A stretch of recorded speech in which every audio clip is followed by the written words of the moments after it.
तो स्वागत है आप सबों का हमारे एजुकेशन की इस नई दुनिया राजन अ बिलीफ में। आज 15 नवंबर 2020 है और आज मैं अपने इस वीडियो में सुर्खियों में रहे वो सारे इंपॉर्टेंट न्यूज़ को डिस्कस करूंगा जो हमारे एग्जाम के पॉइंट ऑफ व्यू के लिए इम्पॉर्टेंट है, और इनसे मिलने वाली सभी सामान्य और महत्वपूर्ण जानकारियां भी मैं आप लोगों के साथ शेयर करूंगा। तो चलिए आज के इस वीडियो को शुरू करते हैं। अभी हाल ही में world day of remembrance for road traffic victims को कब मनाया गया है? तो अभी हाल ही में 15 नवंबर को world day of remembrance for road traffic victim को मनाया गया है, और इस दिवस को सबसे पहली बार 1993 में रोड पीस एनजीओ के द्वारा मनाया गया था, और इसे प्रत्येक वर्ष भी रोड पीस एनजीओ के द्वारा ही मनाया जाता है।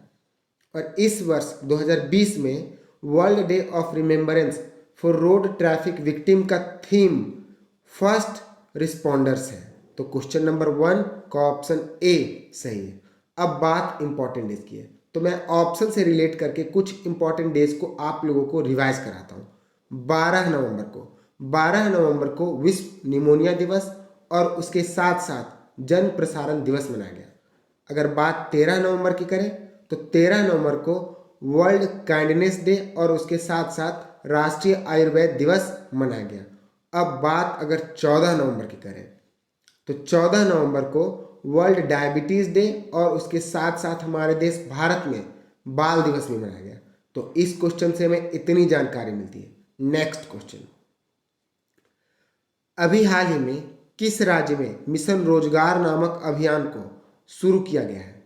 तो अभी हाल ही में हमारे देश भारत के उत्तर प्रदेश राज्य में मिशन रोजगार नामक अभियान को शुरू किया गया है, और इस अभियान को अभी उत्तर प्रदेश के मुख्यमंत्री योगी आदित्यनाथ के द्वारा शुरू किया गया है, जिसका उद्देश्य राज्य के 50 लाख अधिक युवाओं को रोजगार देना है। तो क्वेश्चन नंबर 1 का ऑप्शन बी सही है। अब बात अगर उत्तर प्रदेश की है तो मैं तो उत्तर प्रदेश के बारे में जरूर बताऊंगा।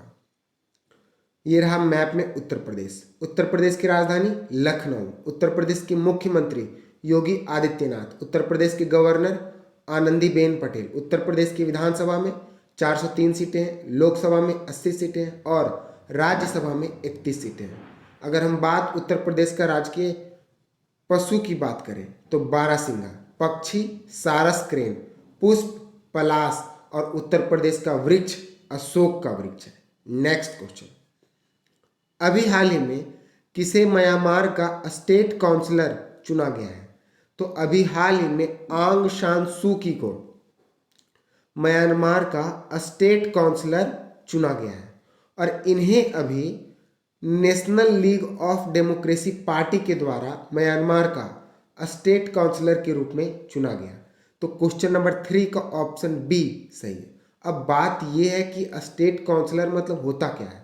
तो म्यांमार में स्टेट काउंसलर का जो पोस्ट है वो प्राइम मिनिस्टर के बराबर है। तो यहाँ हम लोग बोल सकते हैं कि आंग सान सू की को म्यांमार का प्राइम मिनिस्टर के रूप में चुना गया है। अब बात म्यांमार की है तो मैं आपको म्यांमार के बारे में बताता हूँ। म्यांमार की राजधानी नेपिटा, इसकी करेंसी बुर्मीज क्यात, इसके प्रेसिडेंट विन मिंट है।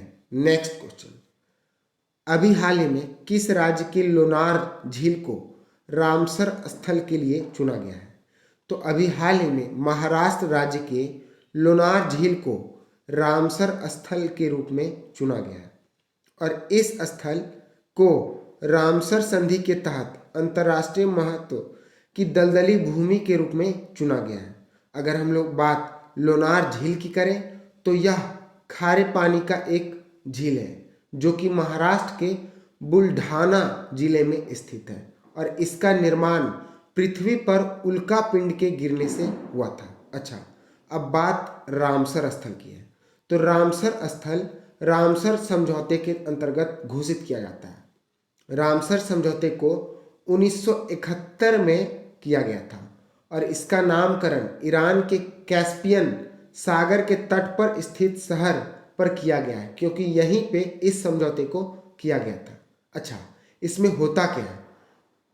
अगर माना जाए तो यह एक अंतर संस्कारी संधि है जो आर्द्र भूमि के संरक्षण और समुचित उपयोग के संबंध में मार्गदर्शन प्रदान करती है। और रामसर समझौते को हमारे देश भारत ने 1982 में अपनाया था। तो इस क्वेश्चन से हमें इतना जानकारी मिलता है। तो क्वेश्चन नंबर 4 का ऑप्शन ए सही है।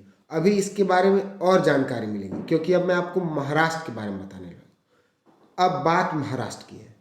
तो ये रहा मैप में महाराष्ट्र। महाराष्ट्र की राजधानी मुंबई, महाराष्ट्र के मुख्यमंत्री उद्धव ठाकरे, महाराष्ट्र के गवर्नर भगत सिंह कोश्यारी, महाराष्ट्र के विधानसभा में 288 सीटें हैं, महाराष्ट्र के लोकसभा में 48 सीटें हैं और महाराष्ट्र के राज्यसभा में 19 सीटें हैं। महाराष्ट्र का राजकीय पशु इंडियन जेंट स्क्वायरल है। महाराष्ट्र का राजकीय पक्षी येलो फुटेड ग्रीन पिजन है। महाराष्ट्र का राजकीय पुष्प प्राइड ऑफ इंडिया और वृक्ष मैंगो का वृक्ष है। नेक्स्ट क्वेश्चन, अभी हाल ही में किसके द्वारा QRSAM सिस्टम का सफलतापूर्वक परीक्षण किया गया है?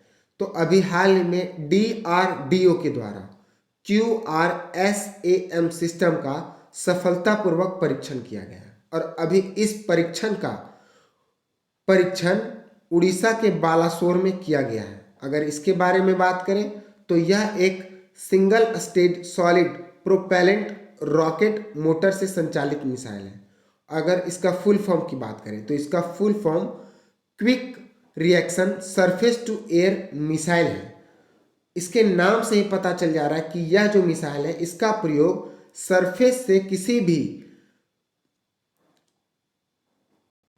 पायलट रहित ड्रोन को उड़ाने के लिए किया जाता है। तो क्वेश्चन नंबर 5 का ऑप्शन बी सही है। अब बात अगर DRDO की है तो मैंने आपको पिछले कुछ वीडियो में बताया था कि DRDO के द्वारा अभी एंटी सैटेलाइट मिसाइल सिस्टम का शुरू किया गया है। अब मैं आपको DRDO के बारे में बताता हूँ। ये रहा DRDO का लोगो। इसका full form defence research and development organisation है। इसकी स्थापना 1958 में हुआ था और इसका हेडक्वार्टर नई दिल्ली में है। और इसके वर्तमान समय के चेयरमैन G सतीश रेड्डी हैं। नेक्स्ट क्वेश्चन, अभी हाल ही में लॉन्च हुई पुस्तक बोस्कियाना के लेखक कौन है? तो अभी हाल ही में लॉन्च हुई पुस्तक बोस्कियाना के लेखक यशवंत व्यास जी हैं। और इन्होंने इस पुस्तक में भारतीय कवि और गीतकार गुलजार के जीवन के बारे में लिखा है। इस पुस्तक का नामकरण गुलजार के एक घर पर किया गया है। तो क्वेश्चन नंबर 6 का ऑप्शन ए सही है। नेक्स्ट क्वेश्चन, अभी हाल ही में नोबेल पुरस्कार विजेता मासातोशी कोशिका का निधन हो गया है। वह किस देश के थे? तो अभी हाल ही में नोबेल पुरस्कार विजेता मासातोशी कोशिका का निधन हो गया। वह जापान देश के थे। अच्छा, अभी मैंने कहा कि मासातोशी कोशिका को नोबेल पुरस्कार से सम्मानित किया गया था। तो इन्हें 2002 ईस्वी में नोबेल पुरस्कार से सम्मानित किया गया था। और इन्हें पुरस्कार करने का मुख्य उद्देश्य यही था कि इन्होंने यह पुरस्कार सूर्य से निकलने वाली न्यूट्रिनो किरणों से संबंधित जानकारी देने की वजह से इन्हें यह पुरस्कार दिया गया था। और कोशिबा को यह पुरस्कार 2 अन्य वैज्ञानिकों पेंसिल्वानिया विश्वविद्यालय के रेमंड डेविस जूनियर और इटली के वैज्ञानिक रिकॉर्डे गियाकोनी के साथ इन्हें यह पुरस्कार दिया गया था। तो क्वेश्चन नंबर 7 का ऑप्शन सी सही है। अच्छा, अब बात नोबेल प्राइज की आ गई। तो मैं आपको नोबेल प्राइज के बारे में जितना हो सके उतना जानकारी देता हूँ। नोबेल पुरस्कार को अल्फ्रेड नोबेल के नाम पर रखा गया है, जिन्हें डायनामाइट के खोज के कारण जाना जाता है। और इन्होंने डायनामाइट की खोज 1896 में किया था। अगर हम बात नोबेल प्राइज की करें तो यह 5 अलग अलग क्षेत्रों में दिया जाता है। फिजिक्स, केमिस्ट्री, मेडिसिन, लिटरेचर और पीस में दिया जाता है। और इस पुरस्कार को विस्तृत करने का सबसे पहला ईयर 1901 में किया गया था। तो इस क्वेश्चन से मैं जितना हो सका उतना जानकारी दिया।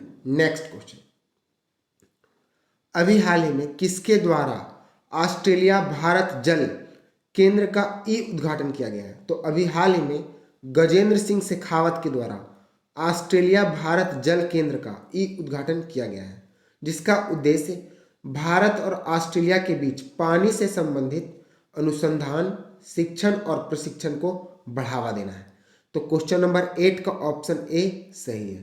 अब आप लोगों का जवाब देने वाला प्रश्न, अभी हाल ही में वर्ष 2020 में अयोध्या दीपोत्सव में कितने दिए जलाकर Guinness book of the world record बनाया गया? तो इस क्वेश्चन को जवाब आप लोगों को खुद से देना है, जिसे कमेंट सेक्शन में बताना है। यही हमारे वीडियो का लास्ट क्वेश्चन था। All the best, good luck.